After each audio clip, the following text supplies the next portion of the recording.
Assalamualaikum warahmatullahi wabarakatuh. Perkenalkan, nama saya Septi Rahmadani dengan NIM 2011290083.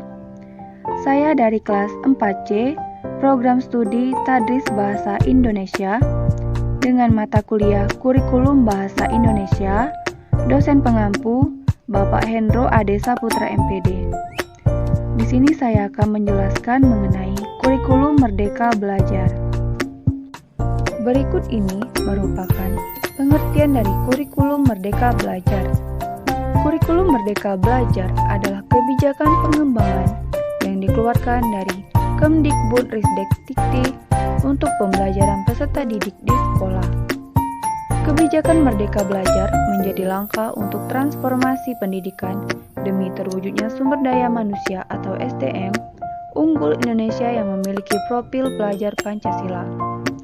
Kurikulum ini juga dikenal dengan pembelajaran intrakurikuler yang beragam di mana konten akan lebih optimal agar peserta didik memiliki cukup waktu untuk mendalami konten dan menguatkan kompetensi. Tahapan implementasi penerapan kurikulum Merdeka.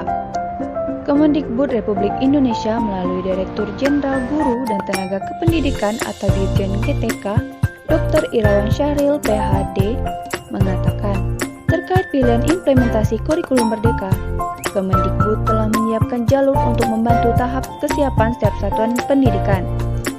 3 jalur tersebut sudah disesuaikan dengan kondisi dan situasi dari masing-masing satuan pendidikan, yakni yang pertama, mandiri belajar. Pilihan mandiri belajar akan memberikan kebebasan kepada satuan pendidikan saat penerapan kurikulum Merdeka. Beberapa bagian atau prinsip-prinsipnya saja telah mengganti kurikulum yang sedang diterapkan pada satuan PAUD, kelas 1, kelas 8, dan kelas 9. 2. Mandiri berubah.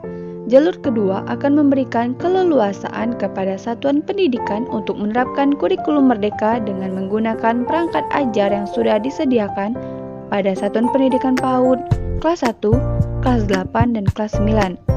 Yang ketiga, mandiri berbagi. Sementara yang ketiga, sekolah bisa mengembangkan sendiri perangkat ajar dalam proses penerapan kurikulum Merdeka. Jalur ini juga memberikan keleluasaan kepada satuan pendidikan dalam menerapkan kurikulum Merdeka dengan mengembangkan sendiri perangkat ajar pada satuan pendidikan PAUD, kelas 1, kelas 8, dan kelas 9. Kelebihan dari kurikulum Merdeka Belajar. Yang pertama, kurikulum Merdeka Belajar dinilai lebih simpel dan intens. Yang kedua, kurikulum Merdeka Belajar dinilai lebih bebas dan leluasa. Yang ketiga, kurikulum Merdeka Belajar dinilai relevan dan interaktif. Kekurangan dari kurikulum Merdeka Belajar. Yang pertama yaitu kurikulum Merdeka Belajar dinilai kurang matang dalam persiapannya. Yang kedua, sistem pendidikan dan pengajaran yang belum terencana dengan baik. Yang ketiga, kurangnya SDM atau sumber daya manusia dan sistem belum terstruktur. Itulah tadi penjelasan dari saya mengenai kurikulum Merdeka Belajar. Terima kasih. Wassalamualaikum warahmatullahi wabarakatuh.